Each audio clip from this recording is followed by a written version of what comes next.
हेच लोक काहीतरी करून दाखवतात. अरे अधोक्षज भावा, मी मस्करी केली, एवढं तर करूच शकतो ना मी. मोठा भाऊ आहे तुझा. सदिच्छा?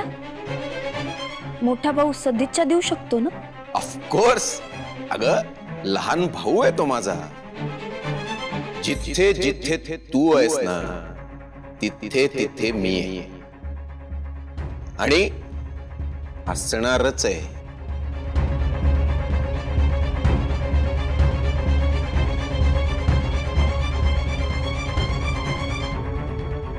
All the best. अरे येऊन येऊन येणार कोण? येऊन येणार कोण? अधोक्षज चल, बाहेर माणसं आली.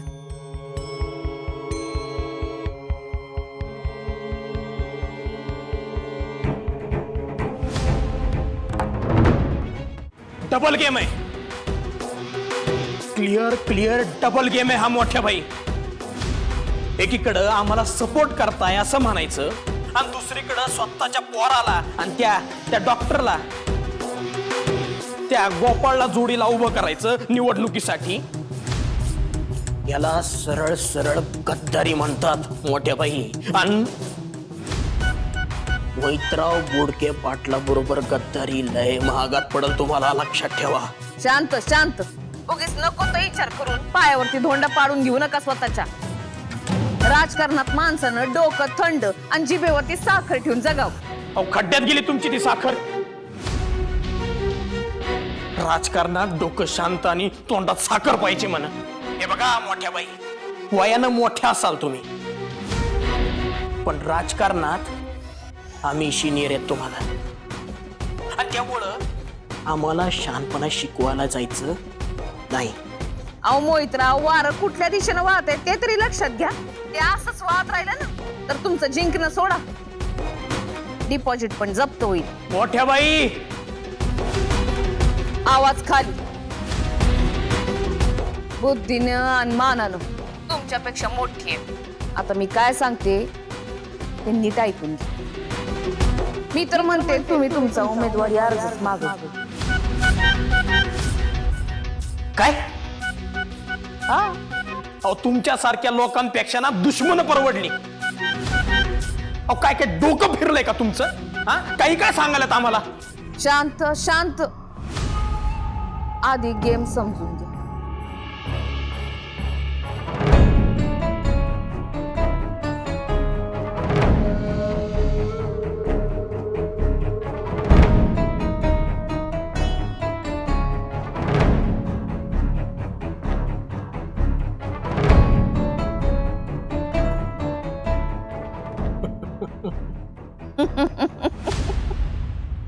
मोठ्या बाई, मोठ्या बाई, काय बदाम बिदाम सुरू केले काय तुम्ही? हा, नाही हे सगळं येतो कुठून? कळतोय तुमचा रोग चांगलाच कळतोय बरं का आम्हाला. ते म्हणतात ना, चोट खाया हुआ आशिक जख्मी शेर से भी खूंखार होता है. ओ वाह मोठ्या बाई वाह, मानलं बरं का तुम्हाला.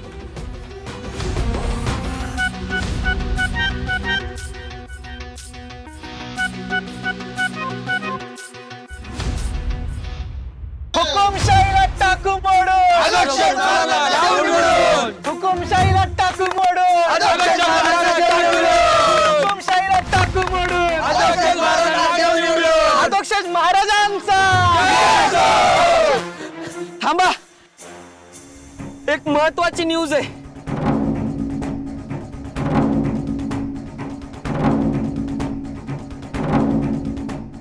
काय रे? मोहितरावांना सरपंच पदाच्या निवडणुकीतून अर्ज मागा घेतलाय.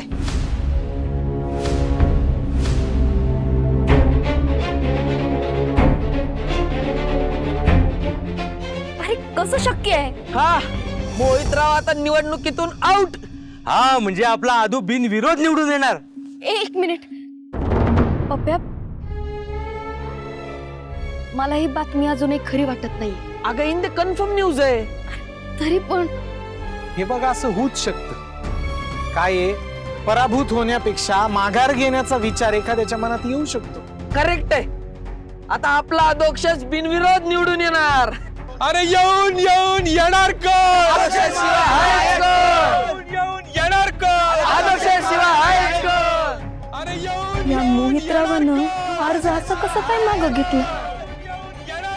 ऋतुराय, मला आता वेगळीच भीती वाटू लागली.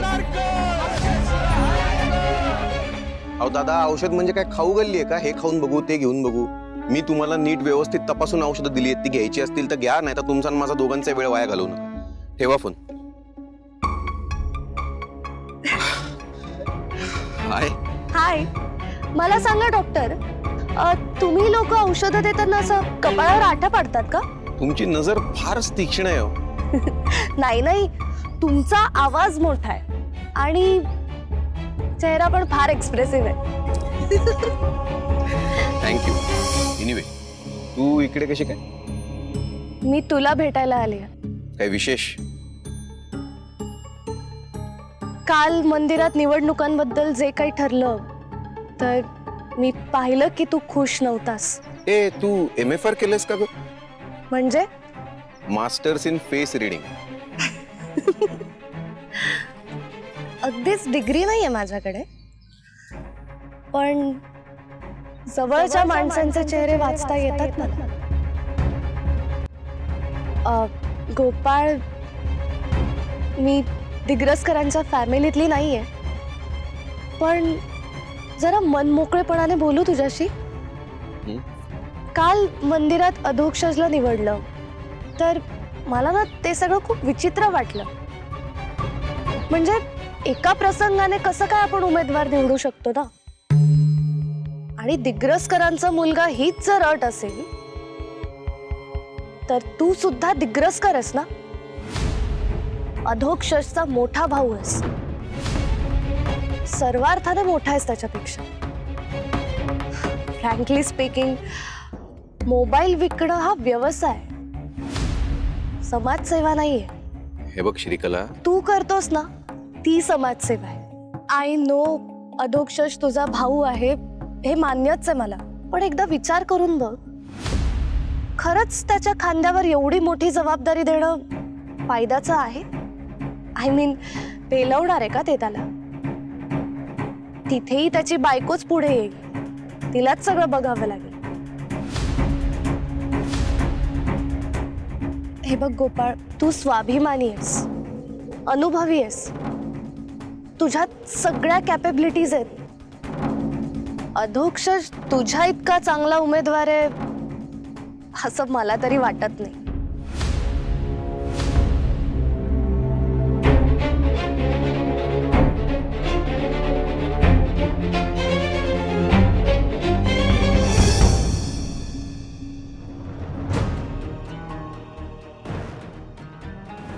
तूच योग्य उमेदवार आहेस. अगदी मनापासून वाटलं म्हणून बोलली ना.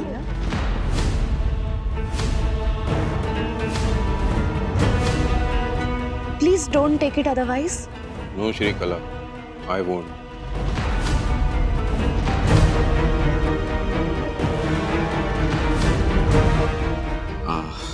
आय मीन, तू काही काळजी करू नकोस.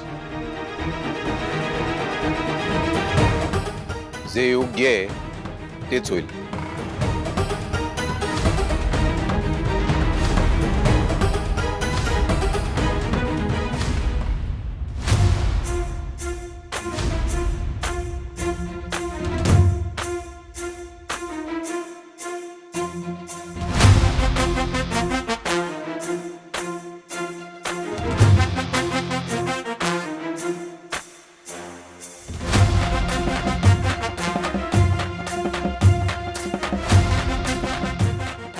अधोक्षज महाराजांना देऊ निवडून. मंडळी, अहो, अधोक्षज महाराजांच्या विरोधात कुणीही उमेदवारी अर्ज भरलेला नाहीये. म्हणजे पप्प्या, आपल्या अधोक्षज महाराज? आपले अधोक्षज महाराज बिनविरोध निवडून येणार आहेत बघ.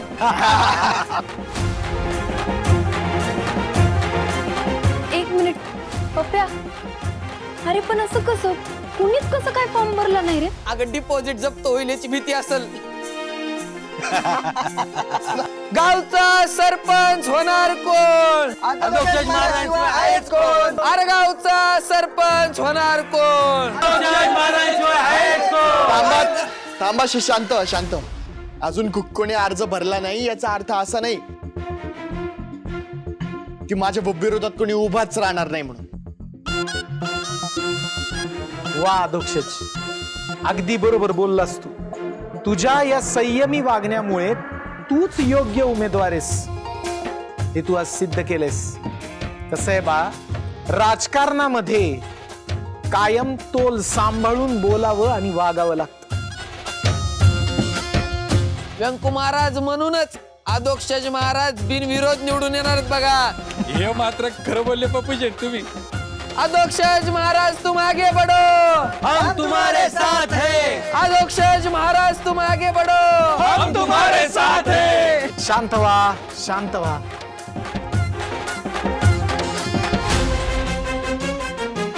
अजून उमेदवारी अर्ज भरण्यासाठी 1 तासाचा अवधी बाकी आहे. तर सांगायचं तर कुणीतरी उमेदवार यायला हवा होता. कुणीच कसं काय आलं नाही. मला तर वाटतं शेवटच्या क्षणापर्यंत असं स्थान राहील. आता कुणीतरी आलं पाहिजे गाड्या, नाहीतर आपलाच बीपी हाय व्हायचा.